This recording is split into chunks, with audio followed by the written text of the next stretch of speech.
Hello everyone, welcome to another math online lesson. Our lesson for today is linear inequalities in two variables.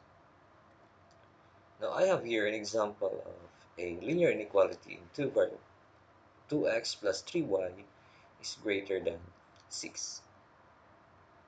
Now we call it inequality because of this symbol here.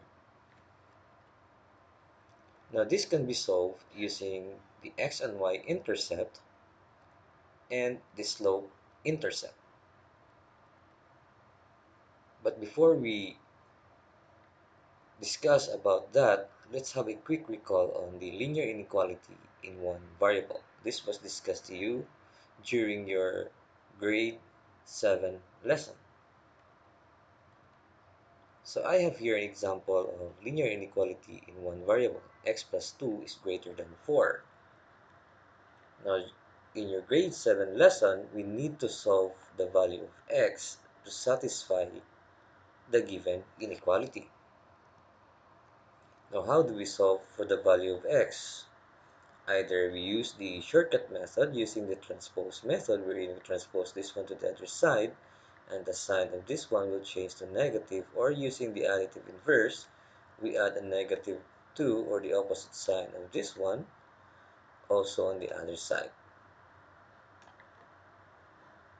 So that 2 minus 2 is equal to 0, what's left here is x, and on the other side 4 minus 2 is equal to 2. And you also learn how to plot this one in the number line, right? Now, since the symbol being used in the inequality is greater than, we use the open circle to plot this one in the number line, wherein the open circle means that 2 is not part or not the solution of the inequality statement. For example, if we try to substitute 2 to the inequality, that's 2 plus 2 greater than 4, which is not true, right? Because 4 is equal to 4. So that's what the open circle means. But any value of x greater than 2, for example 3, would satisfy our inequality. Let's try to substitute 3 here. So 3 plus 2 is greater than 4 because 3 plus 2 is equal to 5. So all the values greater than 2 are solutions to our inequality. Next, I have here x minus 1 less than or equal to 2. Now notice the symbol being used here is less than equal to. Again, let's try to solve for the value of x that would satisfy the given inequality. Using the additive inverse, since this is a negative 1, let's add a positive 1 here and a positive 1 here. This one is equal to 0. What's left here is x less than or equal to 2 plus 1 is 3. Now, plotting this one in the number line, since the symbol being used is less than or equal to, we now use the closed circle. Again, if the symbol being used is less than or greater than, we use the open circle. If the symbol being used is less than equal to or greater than equal to, we use the closed circle. Closed circle means that this one, or the 3, is part of the solution. If we substitute 3 to the inequality, it makes the statement correct. Let's try to substitute 3 here. That's 3 minus 1 equals to 2 because 3 minus 1 is equal to 2 and we have the equal sign here. So 3 is part of the solution. That's why we use the closed circle. It means any value of x equal or less than 3 is a solution to our equation. So for example, if we try to substitute a value less than 3, which is 2, that is 2 minus 1, which is 1, that's less than 2. So it makes the statement correct. Now let's proceed to our topic in linear inequality into variables. So I have here again 2x plus 3y greater than 6. So let's try to solve this one using the x and y intercept. Now we know that when we talk about x-intercept, that's the time the graph or the line passes through our x-axis. Now when the line passes through the x-axis, the value of our y is equal to 0. Now let's try to substitute the value of y to solve for x. So I have here our equation 2x plus 3y greater than 6. Now let's try to substitute the value of y, which is equal to 0. So you have 2x plus 3 times y, which is 0, greater than 6. Now any number multiplied by 0 is equal to 0. So what's left here is 2x greater than 6. Then let's try to solve for the value of x by dividing its both sides by the numerical coefficient of our unknown x. So 2 divided by 2 is equal to 1, and then 1 becomes an imaginary number. 6 divided by 2 is equal to 3. Then we have the value of our x equal to 3. Then from here, we can now find the coordinate of our x-intercept, which is 3, 0. Now after finding the x-intercept, let's try to find the y-intercept. Y-intercept meaning that's the time the line or the graph passes through the y-axis. Now when the time the graph or the line passes through the y-axis, the value of x is equal to 0. Now let's try to substitute the value of x here to solve for y. So we have here 2x, our equation, plus 3y greater than 6. Substituting the value of x here, so we have 2 times 0 plus 3y is greater than 6. Any number multiplied by 0 is equal to 0, so what's left here is 3y greater than 6. So to solve for the value of y, we need to eliminate the numerical coefficient 3 by dividing both sides by its numerical coefficient 3. So you have 3 divided by 3, that's 1. 1 becomes an imaginary number. 6 divided by 3 is 2. So we have the value of our y equal to 2. Then from here, we now have our next pair, which is at 0, 2. Then since we already have 2 points, we can now plot our point. So let's start here on our x-intercept at 3, 0. So at 1, 2, 3, 0. So that point is here. Next, y-intercept at 0, 2, 1, 2. That's here. Now, same as the linear equation in one variable, if the symbol being used is less than or greater than, we use the open circle. Now, in linear inequality in two variables, if the symbol being used is less than or greater than, we use the broken line to connect the 2 points. But if the symbol being used is less than equal to or greater than equal to, we use the solid line to connect the 2 points. Now since the symbol being used here is the greater than symbol, so we use the broken line. So this is the graph of our inequality. Now the broken line means that any point along this broken line is not, take note, not a part of the solution. So let's try to prove that one. Say this point here at 3, 0. If we try to substitute the value of x and y to the inequality, this makes the statement false. Let's go ahead and substitute. So you have 2 times 3, that is 6. 3 times 0, that's 0. So you have 6 greater than 6, which is false because 6 is equal to 6. Right? So any number along this broken line is not part of the equation. It's the same thing as the open circle. Okay, now notice that our Cartesian plane is being divided by this line. This half and this half. Now, which part of our Cartesian plane are solutions to our inequality? Now, to find the solution to our inequality, we have here the test the origin method. We need to test the origin. This is our origin at the center of our Cartesian plane. Now, if the result is true, we need to shade the side of the origin, meaning all the points on that side are solutions to the inequality. But if the result is false, the shade then shade the if the result is false, shade the side opposite to the origin, meaning all the points on that side are solutions to the inequality. Now let's go ahead and substitute the value of x and y in our origin, which is 0, 0. Okay, so let's try to substitute it here. So we have here 2x plus 3y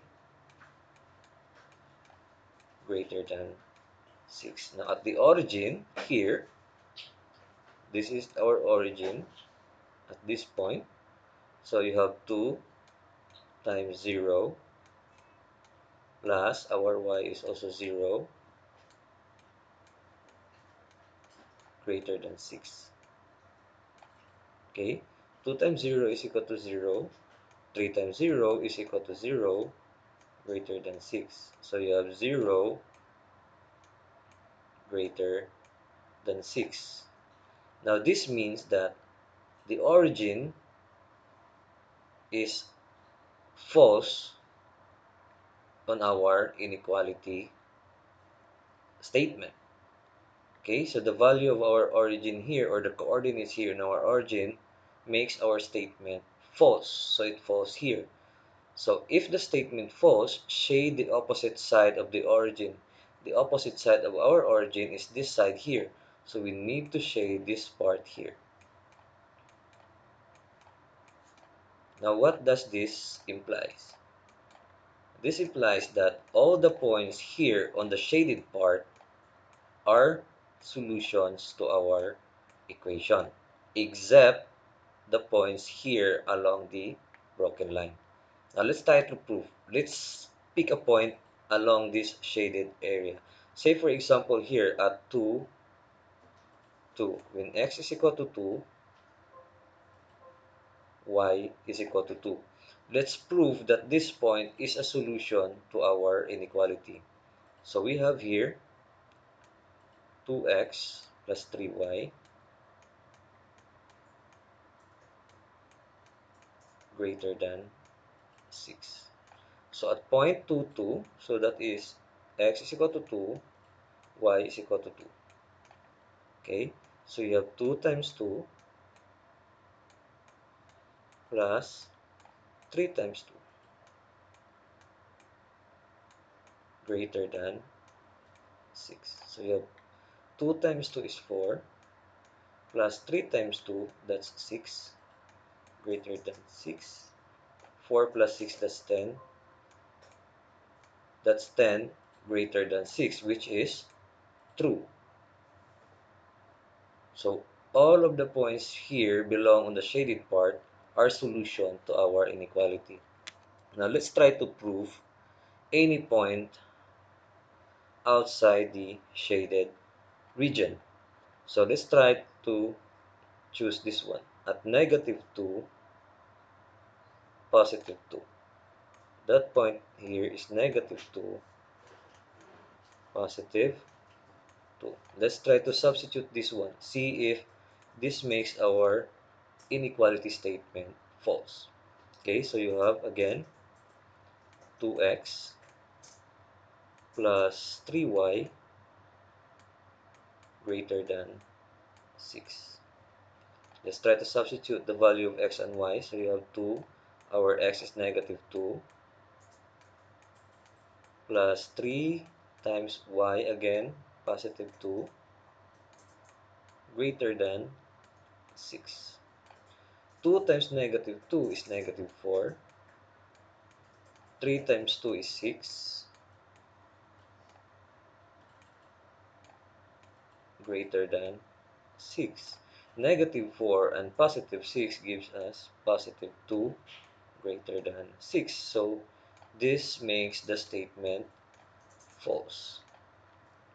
Okay, so again, any part on the shaded region makes this statement true, and outside the shaded region, including the points here on the broken line, makes the statement false.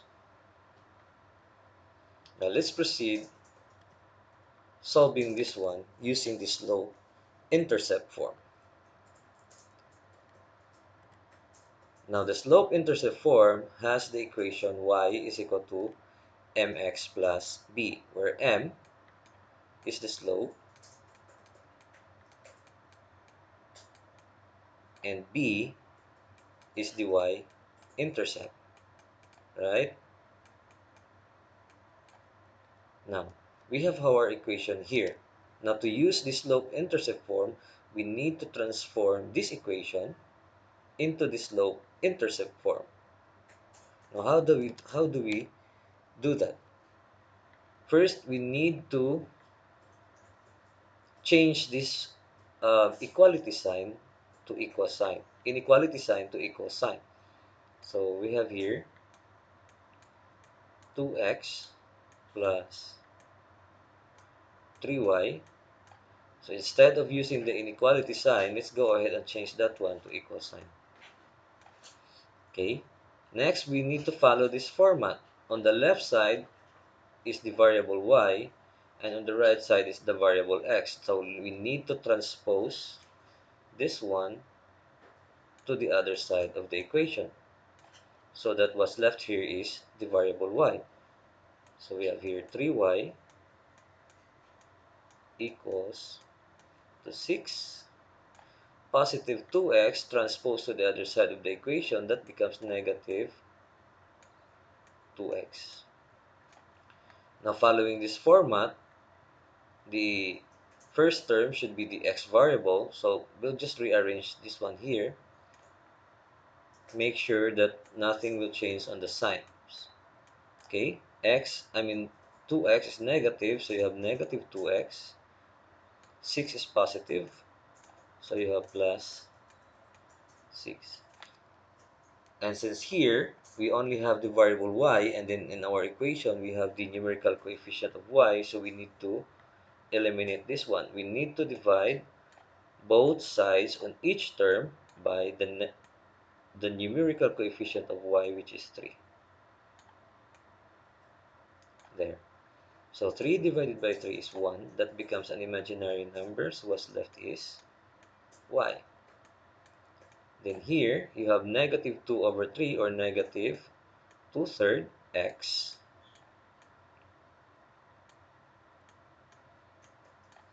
plus 6 divided by 3 is 2.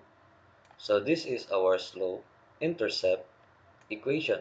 Now from here, we now have the value of our slope, which is 2/3. So m is equal to negative 2 over 3. Now we know that slope is rise over run. That's rise over run. There. And we have our y-intercept as positive 2. Now let's try to plot this one in our Cartesian plane. Let's start here on our y-intercept. Y-intercept is 2. Y-intercept means that's the time the line passes through our y-axis. So that is 2. 1, 2. So this will be our y-intercept. Okay? Now, notice that our slope has a negative sign. So instead of going up, we need to go down. Okay? So from here, instead of rise, we go down 2, 1, 2, and then run 3. 1, 2, 3. This time we go right. Or if you want, if you don't want, if you want to follow the rise as 2 to be negative, then you need to run left. So if your slope is a negative slope, either you follow the opposite of the numerator or the opposite of the denominator. So if I'll try to go up from here, 1, 2, then I go left instead of right. My run should be going to the left because my slope is negative. So if I use up, 1, 2, 1, 2, 3. So my second point should be here. Okay, so it's the same. Now connecting this one, this will be our line. Now, instead of using the, I mean, same as the y-intercept format to find the solution of our equation, we need to test the origin, which already done in our y-intercept, I mean the x and y-intercept solution. Now this part here, the points along this part here is a solution to our equation. Now, if, again, if the symbol being used is less than or greater than, we need to use the broken line. This means that the points along this line is not part of the solution. But if the symbol being used in the inequality statement is less than equal to or greater than or equal to, we use the solid line to connect our points. This means that the points along the solid line is part of the solution. And again, you need to test the origin as to which part of the Cartesian plane is the solution to the given inequality statement. I hope you learned something today and see you on my next online lesson.